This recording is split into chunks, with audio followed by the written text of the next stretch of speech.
the ultimate Barner. War Eagle, baby! War Eagle. War Eagle, hey! The lifelong Bammer. Roll Tide, Bama Nation. Roll Tide. This is the Tigers and Tide Podcast. All the latest news from Auburn, Alabama, and the SEC. Here are your hosts, Brett Mason and Jamie Thomas. All right, here we go. Time to talk some Alabama football as we head into what is going to be the most, in my opinion, by far the most exciting week of college football of the season. My partner and compadre in crime, Jamie Thomas. How are you, buddy?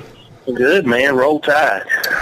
What does it feel like to have games that seem to matter and might be interesting for a change? Man, we need to all just take a break, take a minute, and thank the football gods for the weekend they are about to bestow upon us. I know. I mean, this is going to be great. I mean, 11 o'clock, Mississippi State and Texas A&M. Yep, should be a good one. Bama at 2:30 against Ole Miss, and then Auburn and LSU for the nightcap. Man, I mean, that's just in the SEC. You know, really, there's some good out-of-conference games this weekend too. Kind of fill in the gaps there between the start times. Man, this is the weekend we've been looking forward to since college football season started this year. Yeah, and the best part is they lined up where we can watch all the ones that I'm interested in, which I was very happy about. Thank goodness. None of that whole Alabama at 2:30 and Auburn at 3 o'clock. I know, right? So let's just dive right into it. We're going to talk about the Alabama Ole Miss game this weekend. I watched the replay. That's the one thing I like about the SEC network probably more than anything else is that if whatever game I miss or like whoever's playing coming up this weekend that I'm interested in, at some point during the week I can just watch the replay at some night on SEC Network. So matter of fact, earlier today I watched the Ole Miss game, which I didn't really get a chance to see over the weekend to try to get a look at what they look like. The odds makers in Vegas got it tied at 4 points, which is what it opened up at, so it really hadn't moved. Do you see this game coming off being that tight? Well, I'm looking at the line on ESPN, and they've got Alabama at -7 right now. It's over under 51. You know, Ole Miss is a pretty good football team defensively. They've got a pretty decent offense. I think their biggest weakness is Bo Wallace at quarterback. In order for Ole Miss to beat Alabama this weekend, Bo Wallace is going to have the game of his life. And I just don't see it happening, Brett. Bo Wallace is, he plays well in the games that don't matter, but he has a history of kind of being a choke artist, when the game's on the line or, it's big-time football. And the atmosphere at Ole Miss, 2:30, top 10 ranked teams for the most part. I think Ole Miss is actually number 11, but, it's going to be big-time over there. And I just don't know if he can play under all that pressure. Well, in looking at the matchup, it's kind of interesting to me. I was breaking down the stats, which I do every week, whether we're doing a podcast or whether it has anything to do with the podcast or not. I just like to look at the stats.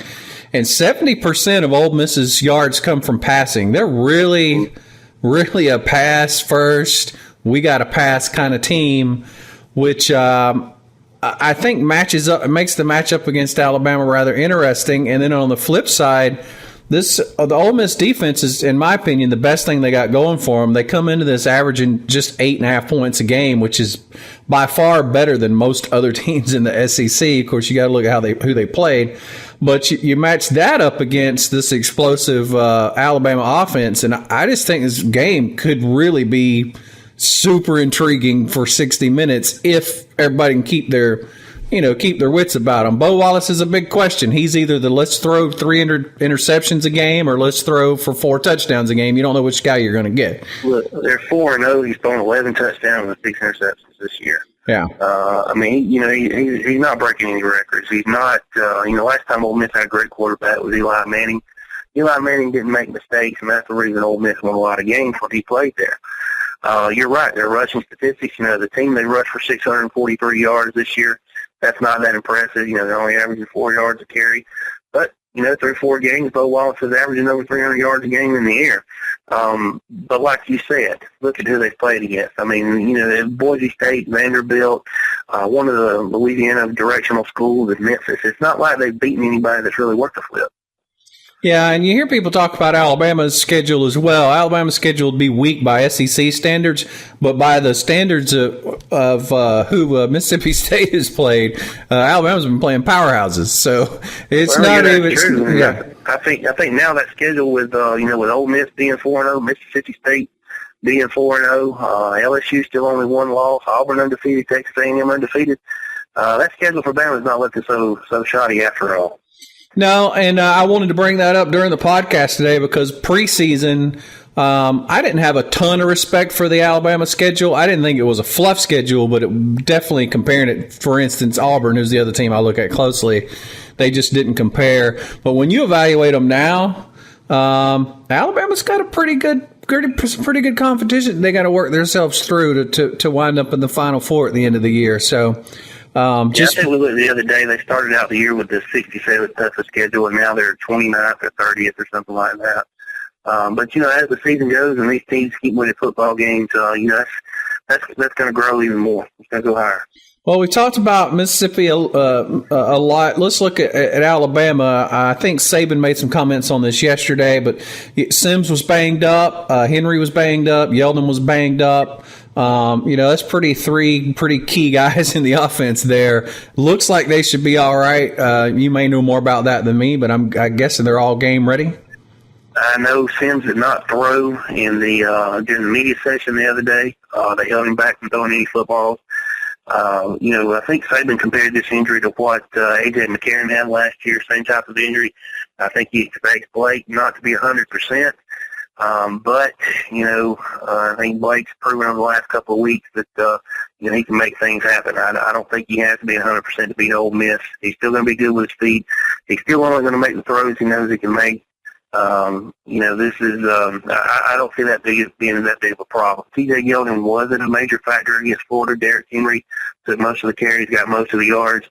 And even with Yeldon hurt, I mean, come on, Kenyon Drake, Tyron Jones, those guys are still in the backfield. I don't think our running game's going to fall off any. Yeah, the two things that I really want to look at is the Alabama running game this weekend, and which has been good. Don't get me wrong, and then to see if this Mississippi defense can stand up and look like what their statistics. If they do, I think it'll be a good game. But if they just crumble under some actual competition, this could wind up being an Alabama blowout. It's hard to say. I'm thinking I'm going with the same thing I said before. I'm looking at least 2 or 3 touchdowns on Alabama in this one. The two big keys that I look at when I'm trying to figure out what chances I like a team to win are third down conversions and red zone percentage. Alabama and Mississippi both pretty even in the red zone department. But third down conversions isn't even close. Mississippi's averaging around 50% third down conversions, and Alabama's at around 65%. So to me, those are huge. If you are 50-50 on third down conversions, you're probably not going to be all that fantastic. Alabama's definitely going to get you to third down and medium or long a lot, I think. And I don't think you're going to get there at 50%. So I think Alabama wins it by a couple of scores, probably touchdowns, but at least a couple of scores is my prediction. I'll go with that. I'd be very happy with that. So I guess the thing to look forward to past that is the rest of the season. The Alabama season has changed in terms of complexity a lot because of all the SEC West stuff, the Mississippi team stepping up and suddenly getting ranked and everything. How you feeling from what you've seen so far as to Alabama's chances to run it out? Well, I think, the level of competition that we're seeing, Ole Miss is still questionable. Mississippi State is still questionable. I think Mississippi State looks a little bit better than Ole Miss has to this point. Auburn still got some questions. Texas A&M still got some questions. My opinion is pretty much the same as it was at the beginning of the season. I think it's going to be hard for anyone to run it, to be undefeated at the end of the year in the SEC West. I think you got to hope that, if you lose one, you don't mess up and you don't lose against a team that shouldn't have beat you. You lose against a highly ranked team like Texas A&M or Auburn, and then just hope at the end of the year everything just kind of cycles itself out and, you're still there in the top 4.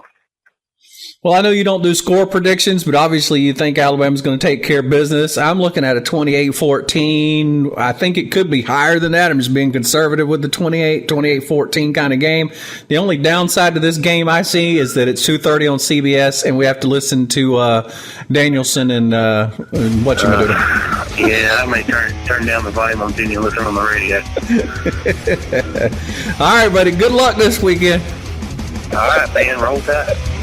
Tigers and Tide is a weekly podcast covering football in the state of Alabama and the SEC. We don't claim to be football gurus or talking heads. We're fans just like you. If you like the show, please take a moment to share the link to this episode on your Facebook page. And don't forget to like our page at facebook.com/Tigers and Tide. That's facebook.com/Tigers and Tide. Have a great weekend and War Eagle. And Roll Tide.